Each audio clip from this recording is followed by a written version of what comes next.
L'homme stable est celui qu'elle respecte. L'homme dominant est celui qu'elle désire. Quand ces deux figures sont séparées, elle choisira souvent le respect en façade et le désir dans l'ombre. Mais Freud n'a pas écrit cela pour accuser. Il l'a écrit pour prévenir. Car ce n'est pas une guerre entre les sexes. C'est un théâtre intérieur dans chaque être. Une tension constante entre l'instinct et la morale. Et les hommes qui refusent de voir cela se condamnent à jouer un rôle dans une pièce qu'ils n'ont pas écrite. Les contes modernes vous ont menti. Ils vous ont dit que si vous êtes assez gentil, patient, présent, elle vous aimera. Mais ils ont omis de vous dire que l'amour n'est pas une récompense pour la docilité. C'est une réaction, une alchimie, un feu qu'aucun acte logique ne peut allumer seul. C'est pour cela que Freud dérange encore, parce qu'il n'expliquait pas la femme comme les hommes voulaient qu'elle soit. Il décrivait ce qu'elle est quand elle enlève ses gants blancs dans l'obscurité.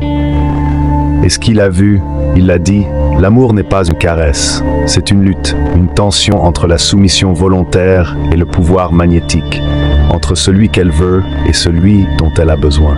Lequel êtes-vous? Et pourtant, derrière des portes closes, elle disait l'indicible.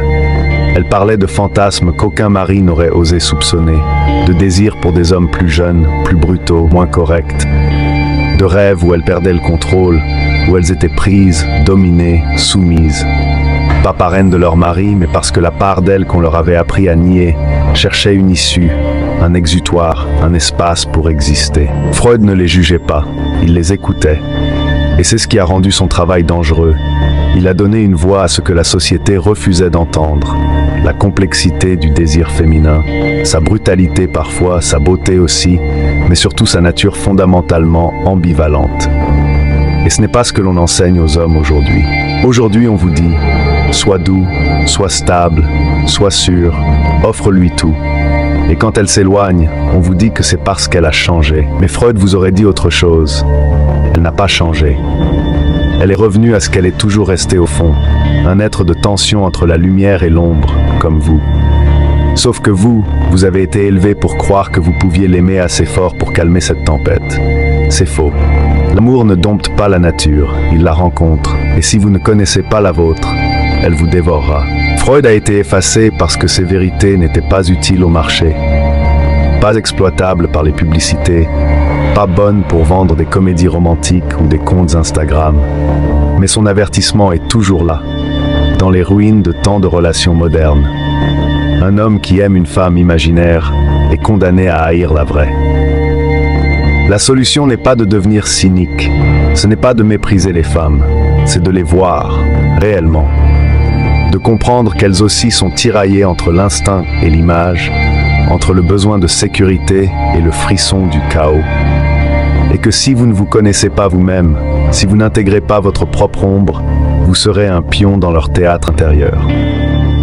Freud n'a pas voulu créer des hommes froids, il a voulu créer des hommes lucides, capables d'aimer sans se faire piétiner, capables de comprendre que la réalité de l'autre ne sera jamais conforme à leurs illusions, et qu'il faut, parfois, laisser mourir le fantasme pour enfin aimer l'humain. C'est là que réside le choc. La nature ne demande pas la permission. Elle n'a pas besoin de justification morale ou d'approbation sociale.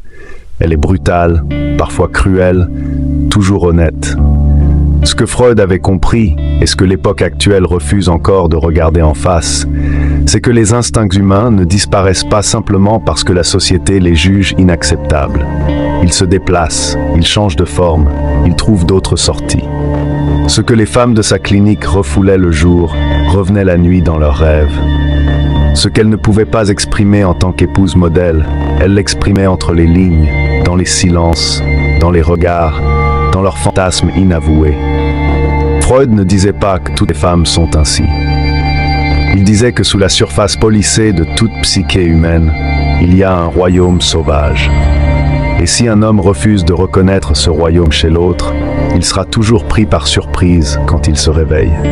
Dans un monde où les relations humaines sont souvent marquées par des attentes complexes, le réveil du roi intérieur se présente comme un guide essentiel pour comprendre les dynamiques profondes. Le titre lui-même, Le réveil du roi intérieur, suggère une quête de révélation et de transformation. Il s'agit d'un appel à éveiller les aspects les plus nobles et les plus puissants de la masculinité, ceux qui inspirent le respect et l'admiration. Ce livre ne se contente pas de décrire ses qualités. Il propose également des réflexions profondes sur la manière dont les hommes peuvent cultiver ces traits pour devenir des partenaires plus équilibrés et épanouis dans leurs relations. Le réveil du roi intérieur est bien plus qu'un simple ouvrage sur les relations amoureuses. C'est un manifeste pour la redécouverte de soi et la réaffirmation de sa propre valeur. En explorant les thèmes de la confiance en soi, de l'intégrité et de la force intérieure, ce livre offre des outils précieux pour ceux qui cherchent à améliorer leur vie personnelle et leurs relations. Le plus tragique, selon Freud, ce n'était pas la femme qui part. C'est l'homme qui n'a jamais su pourquoi. Celui qui pensait que bien se comporter suffisait. Celui qui, à force de croire que donner plus de confort allait susciter plus d'amour, n'a jamais compris que le désir ne naît pas de la sécurité, mais de la polarité. Ce que Freud a vu, c'est que beaucoup d'hommes sont élevés pour séduire une façade, un idéal socialement acceptable, mais jamais pour rencontrer l'ombre derrière ce visage. Et quand l'ombre se manifeste sous forme d'ennui, de trahison ou d'indifférence, ils sont brisés parce qu'ils n'avaient pas compris qu'ils avaient toujours été en relation avec une image, pas avec la femme réelle. La pertinence aujourd'hui est brutale. L'illusion romantique moderne vend aux hommes un rêve où il suffit d'être gentil, fidèle, attentif pour être aimé durablement. Mais la nature humaine ne marche pas selon les promesses du marketing émotionnel. Elle marche selon des dynamiques de tension, de contraste, d'inconscient. Freud n'a pas dit aux hommes de devenir dominateurs ou manipulateurs. Il a dit « voyez ». Voyez ce que l'on vous cache. Voyez ce que les femmes ne peuvent pas dire mais vivent. Voyez au-delà des mots, dans les silences, dans les contradictions, dans les comportements qu'elles ne comprennent pas elles-mêmes. Parce que si vous restez aveugle à l'inconscient, le vôtre comme le leur, vous vivrez votre vie en pensant que vous avez été trahi, alors que vous n'avez simplement jamais vu la vérité. Et cette vérité est dérangeante, mais libératrice. Aimer vraiment une femme, c'est reconnaître ses ombres, pas seulement ses sourires. Il regarde le monde et les femmes telles qu'elles sont, pas telles qu'il souhaiterait qu'elles soient. Reconnaître l'ombre chez elles, c'est accepter que le désir n'est pas toujours propre, que l'amour n'est pas toujours logique, que la féminité contient autant de chaos que de beauté. Et reconnaître cette même ombre en soi, c'est comprendre pourquoi tu as été attiré, pourquoi tu as souffert, pourquoi tu continues malgré tout. Aimer vraiment une femme, ce n'est pas la sauver de sa noirceur, ni fuir devant elle. C'est tenir son regard quand les masques tombent. Et dire « je te vois quand même ». Dans le contexte actuel, où les relations sont souvent influencées par des normes sociales et des attentes culturelles, il est crucial de reconnaître et d'accepter la complexité du désir féminin.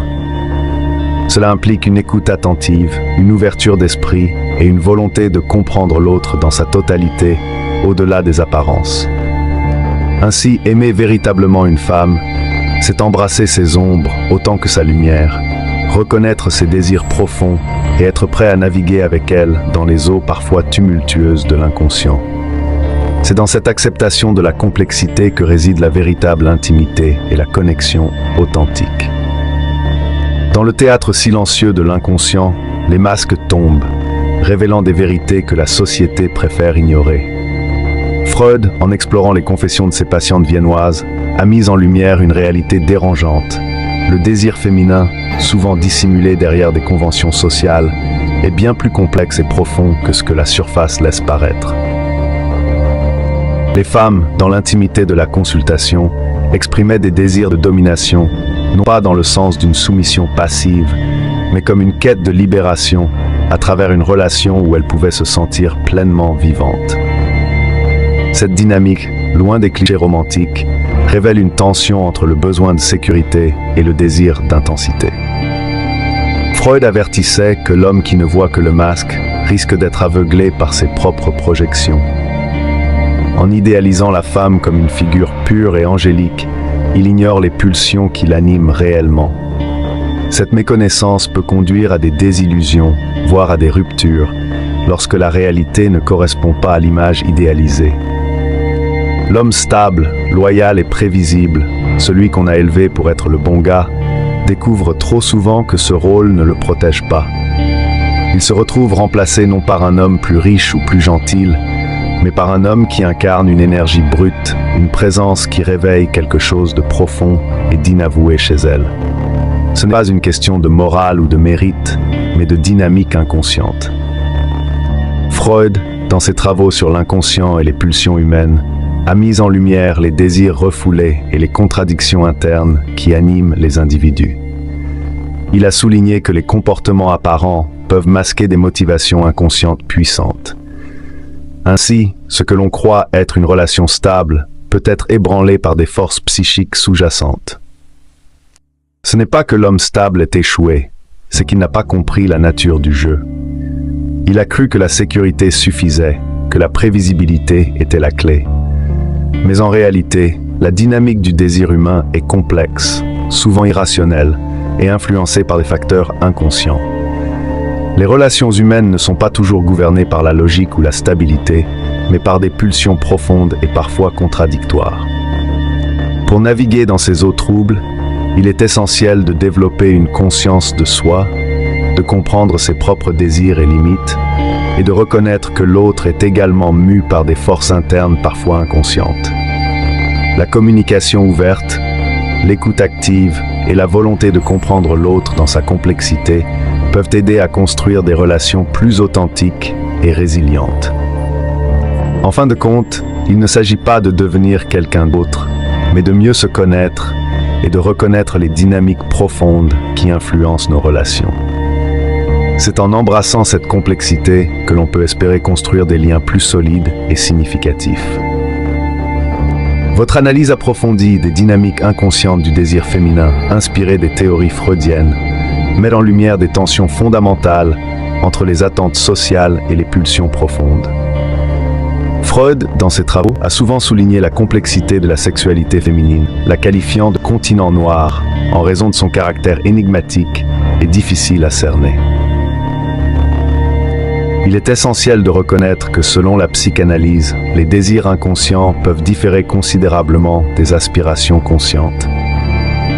Freud a mis en évidence que les comportements et les choix des individus sont souvent influencés par des pulsions inconscientes qui peuvent entrer en conflit avec les normes sociales et les rôles traditionnels. Cependant, il est crucial d'aborder ces concepts avec nuance et sensibilité. Les généralisations sur le désir féminin ou les dynamiques de pouvoir peuvent conduire à des interprétations erronées ou à des stéréotypes. La psychanalyse elle-même a évolué au fil du temps, avec des penseurs comme Karen Horney qui ont critiqué certaines des positions de Freud, notamment en ce qui concerne la sexualité féminine et les rôles de genre. En fin de compte, comprendre les dynamiques inconscientes nécessite une exploration attentive et respectueuse des expériences individuelles, en tenant compte des contextes culturels, sociaux et personnels. La psychanalyse offre des outils pour cette exploration, mais elle doit être utilisée avec discernement et conscience des limites de ces théories. Il ne s'effondrait pas sous ses humeurs, il ne cherchait pas à la rassurer à chaque montée d'angoisse, il tenait sa direction. Et c'est précisément cette stabilité intérieure qui réveillait en elle une admiration qu'elle ne pouvait pas feindre. Ce n'est pas la dureté qui l'attire, c'est la clarté. Un homme qui ne négocie pas avec ses valeurs, qui ne sacrifie pas sa vérité pour acheter sa paix. Elle le testera inévitablement, pas par malveillance, mais pour se rassurer. Pour vérifier que l'homme en face d'elle est bien réel, qu'il ne s'effondrera pas comme les autres. Si tu échoues à ce test, même une seule fois, une fissure s'ouvre, et elle ne regardera plus jamais ton visage de la même façon. Troisièmement, arrête de vouloir mériter son amour. Tu n'es pas là pour gagner un prix. Tu es là pour exprimer ce que tu es, sans permission, sans justification. Le jour où tu crois que ton rôle est de faire assez pour être choisi, tu as déjà perdu. Parce que son désir ne naît pas de ce que tu donnes. Il naît de ce que tu incarnes.